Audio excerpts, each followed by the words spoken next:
Hey, what's up? This is Sully from Godsmack. Strap on those boots, baby, because you are now in the trenches of the war room with the one and only Mistress Carrie right here on the Mistress Carrie podcast. What's up? This is Joe Rogan, and you're listening to Mistress Carrie. Her hair so lovely, pretty eyes. Hey, this is Brent from Shinedown, and you're listening to Mistress Carrie. Hey, Carrie, go put your bra on, girl. Hey, this is Steven Tyler, and you be listening to the baddest bitch in Boston, Mistress Carrie. What's up? This is Aaron from Stain, and you're listening to Mistress Carrie. Hi, everybody. This is Dave Grohl from the Foo Fighters, and you're listening to the one, the only Mistress Carrie. Hey, this is David from the band Disturbed, and you're listening to the baddest bitch in Boston, Mistress Carrie. Hi, Bruce Dickinson here from Iron Maiden. Yes, indeed, Miss Whiplash herself, Mistress Carrie, is here to unchain your brain. Hi, this is Flea from the Red Hot Chili Peppers. You're listening to Mistress Carrie. This is Dennis Leary. You are listening to my favorite, Mistress Carrie. Hey, this is Corey from Stone Sour, and you have the privilege of listening to Mistress Carrie. Oh, God. Oh, yeah. Hey, it's Mistress Carrie, reporting for duty from MCHQ for episode 276 of the Mistress Carrie podcast. And before we get to this week's guest, Chad Gray from Mudvayne, a programming note, this interview was recorded before Mudvayne announced that guitarist Greg Tribbett was pulling out of the LD50 25th anniversary tour because his wife lost her battle with cancer. Everyone here on the Mistress Carrie podcast is wishing Greg and Debbie Tribbett's family love and support following her valiant fight against angiosarcoma.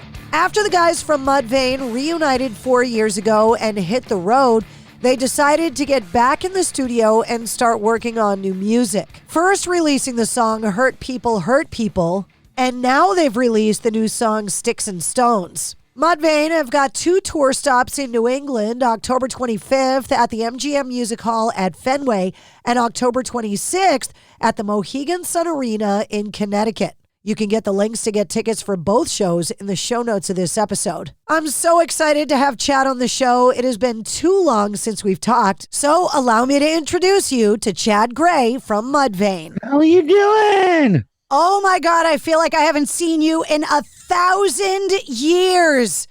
Chad, thank you so much for coming on the show. It's so good to see you. Absolutely. So good to see you too. Well, I'm only kind of really seeing half your face.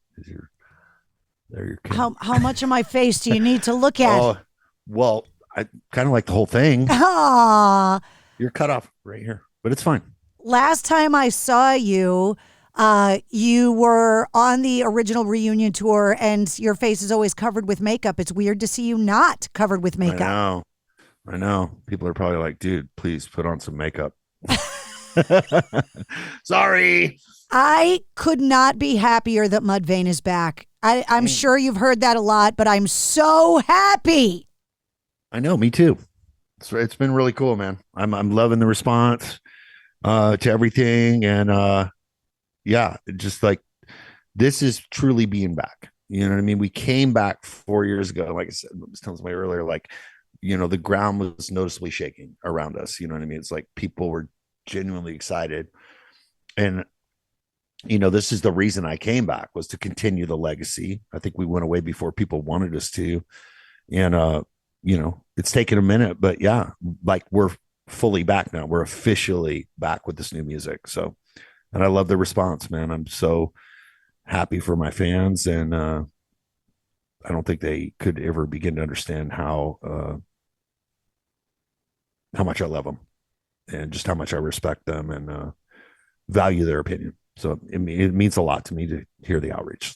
The first new song you guys released, Hurt People, was kind of you guys making the statement like, we've got new music, we are here.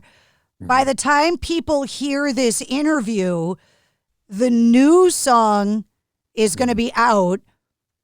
I feel like I have this secret because I got to hear it. And I'm not allowed to talk about it or let anybody else hear it yet. But I'm so excited for everybody to hear it because it's so good. Thank you. Cat's out of the bag today, huh? Well, only privately. By the time people hear this, the cat will be out of the bag for sure. Fully out of the bag. The cat's out of the bag and the bag's out of the river. Yes, exactly. So I'm talking about Sticks and Stones. And the fact that we are living in a time right now, I feel like this keeps coming up with every band. All the bands that came up when I started on the radio are arguably bigger now than they were back then. Oh, yeah. Yeah, for sure. We're all back.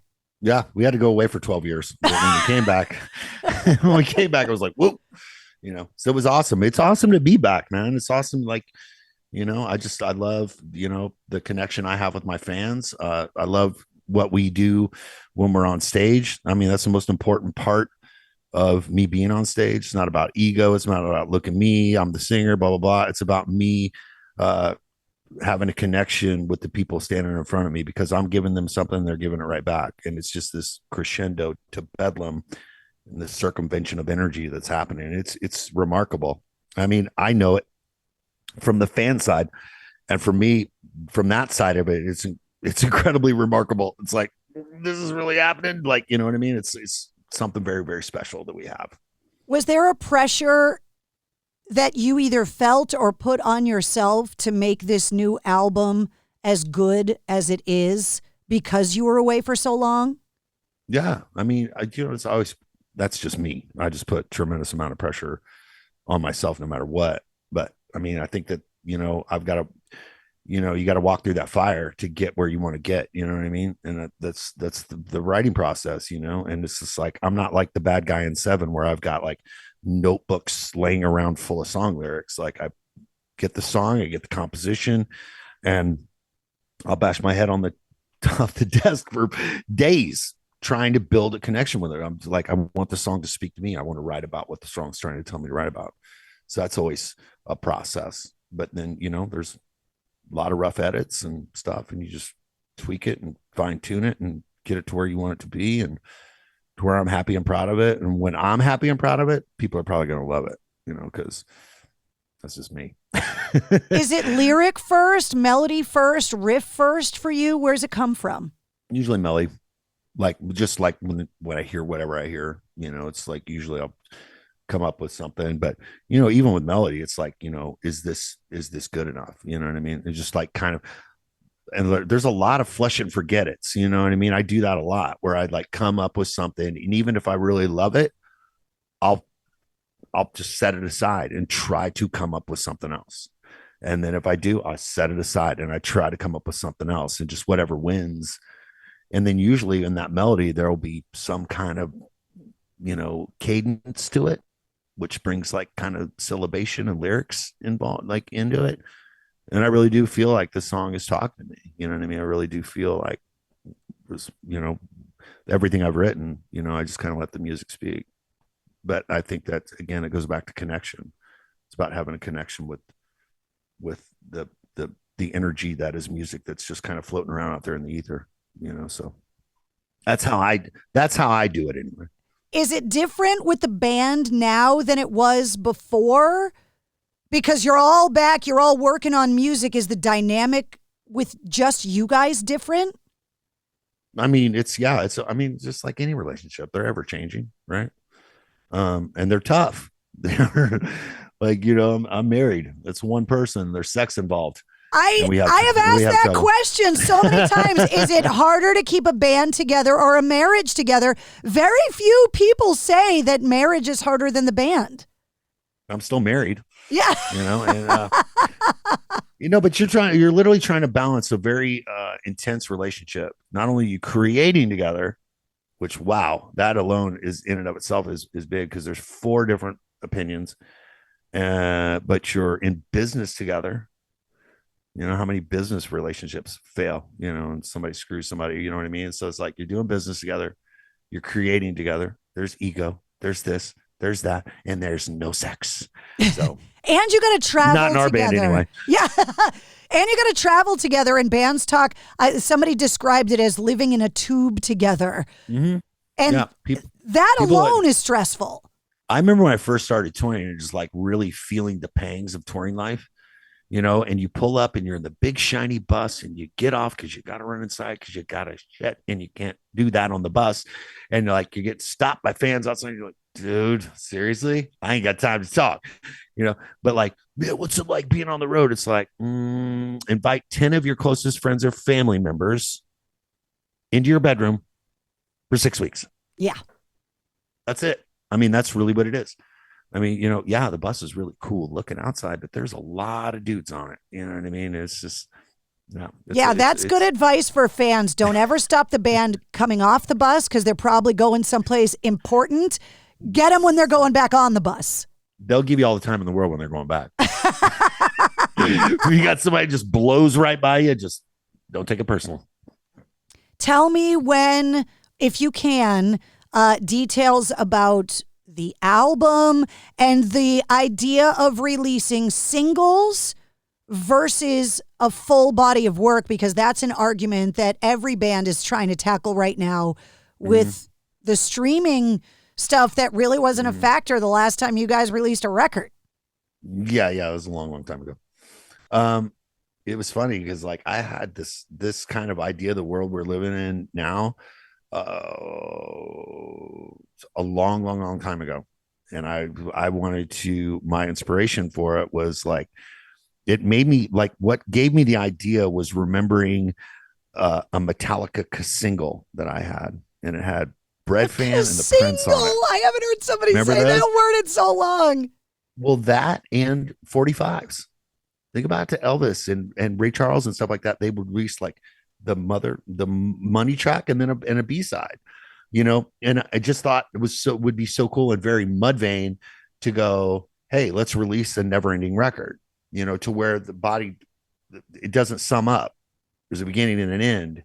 Like, what if you just released it and just kept releasing songs? And then that way the story could change as you went, and you could change the story. You're truly the narrator in that, and you could determine where it was going to go. And then, and I pitched that to Sony when we were on Epic, and they're like, no, we can't do that.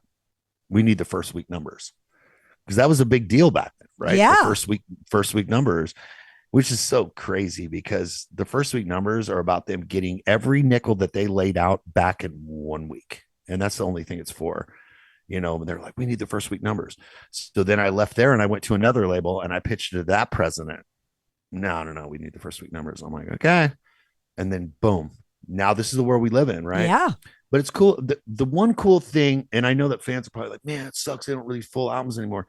But for the band, it's like, I've released 11 albums in my career with both bands, and which is a lot, and if I released 11 albums, let's say there's 12 songs, I don't know, there's probably, if you do 2 or 3 singles per album that are actually put out to the masses, those are the only 3 songs that are truly heard, right? So you've got 9 songs that you would have to call deep tracks, right? Because they weren't singles, so they're deep tracks. And hardcore fans, they'll listen to that stuff, but a lot of your music goes unheard. Yeah. That you put a lot of effort in. Tons of effort. I've approached every single song exactly the same way I approach these songs. Like, this has to be the greatest thing I've ever read. And then when I went to the next one, like, this has to be the greatest thing I've ever read. And I did that since I started writing songs, So yeah, it's just like you feel like there's a lot of your music that hasn't truly been heard, but doing it this way, everything is heard. You're not giving as much. You're giving this one thing, 2 things. And it's just like, yeah, there's going to be a lot of focus on those things. So I know you're super busy, and before I got to let you run, the entire rock and metal community obviously mourning the loss of Ozzy. And it's impossible, in my opinion, for any artist after Sabbath to not have some kind of influence between Sabbath and Ozzy. And most bands have got an Ozzy story. Do you have one? Yeah. And for first and foremost, we can never repay him with the gift he gave metal. Not only the people that he inspired, but the bands he put on an Ozzy-sized stage. Metallica, Master of Puppets, took them out. Boom, done. Game over, right? System of a Down on second stage Ozfest. Slipknot, second stage Ozfest. Us, second stage Ozfest. You know what I mean? Like 300, I counted it was 360 bands that have been on Ozfest. And I left out a couple of the foreign ones, like one in Austria one time. 360 bands were on Ozfest. That's a musical contribution that can never be repaid, you know. We went out on them, but 2001 we went out on tour with him with Rob Zombie and him on Merry Mayhem, right? And I was wearing the Dead Bunny suit then, and I had pink hair, and I wore like pink Chuck Taylors, and we're getting ready to go on stage. And I used to, since I was a bunny, I used to black out all these teeth except for my 2 front teeth. I remember. Yeah, and he walked up to me, and we took a picture. I still have it, it's popped up in my life several times, and I never take it and put it somewhere special. It's a Polaroid that the photographer, you know, they used to take Polaroids too. So he took a Polaroid and they gave it the Polaroid, but I remember walking up because he was going to take a picture with us, and he's like, "What's up?" But whatever, said hey to everybody, and he shook my hand and he looked at me, and I was smiling, and he's like, like Ozzy, you know what I mean? Like going, what the hell? So it takes a lot to make Ozzy go, what the hell? Exactly. I felt pretty good about myself. You know what I mean? So it was pretty cool. But no, just like, but there are a lot of them, man. I mean, I've like some really cool Ozzy stories. He's very gracious, he knew who he was, you know what I mean? So like, he didn't give a shit. Like, he didn't have an ego.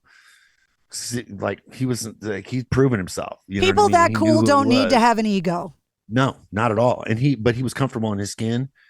And I mentioned it. I think it was on like a post I did around, his death or whatever. I remember watching Decline of Western Civilization Part 2 back in the day, and he's on it. And he's clearly pretty drunk, and he's on the thing. And he said something. I was probably 16 or 17 when I saw that the first time. And he said something that I don't know why, but it resonated in me long before I was in a band. He said, "Don't fuck people on the way up because you'll see them on the way back down." And that just like, he taught me how to be a rock star long before I was a rock star. And that's treat everyone with respect. That's good life advice. Under other bands, other people, fans. And I've always made sure that I give the fans my time. Like, take pictures, sign their stuff, whatever. I never blow people off because without them, I wouldn't be here. I wouldn't be doing what I'm doing. They've given me the great gift of music, and nothing but love and respect for our fans. Well, the fans are going to see you October 25th at the MGM Music Hall at Fenway in Boston, and October 26th at the Mohegan Sun Arena in Connecticut.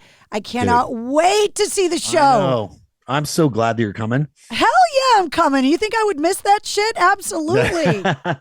We all got to stick together, man. We came up together. We got to stick together. Absolutely, we do. Everybody, every metalhead needs to like stick out and look out for the other metalhead, man. We're all in this shit together. It was so good to see you. Thank you so much for your time, and we'll see you in October. Thank you so much for having me, man. I cannot wait to see you and give you a hug. I can't wait. I'll see you soon. There he is, Chad Gray from Mudvayne. The new song Sticks and Stones is available on all of the digital streaming platforms. And of course, you can request it on your favorite rock station. Find the links to get Mudvayne tickets in the show notes of this episode. You're also going to find this episode's corresponding playlist. I make a playlist for every full-length episode of the Mistress Carrie podcast that gives you all of my guest music and all the songs and artists that we referenced in the interview. You'll also find all of Mudvayne's links and all the Mistress Carrie links. If you liked what you heard, don't forget to like, follow, comment, share, and subscribe to the Mistress Carrie podcast. New full-length episodes come out every Wednesday. Plus, every weekday, you get the Sit Rep. The Situation Report gives you all of your rock news, music headlines, and entertainment updates in about 5 minutes. And you never know when we're going to release a bonus episode. Join me live every Tuesday night at 8:30 Eastern on my Facebook, Instagram, Twitch, and official YouTube channel for my weekly streaming video show, Cocktails in the War Room. And you can always hear me on the radio. Get the details on all of that and more at MistressCarrie.com. The Mistress Carrie Podcast, a proud member of the Pantheon Podcast Network.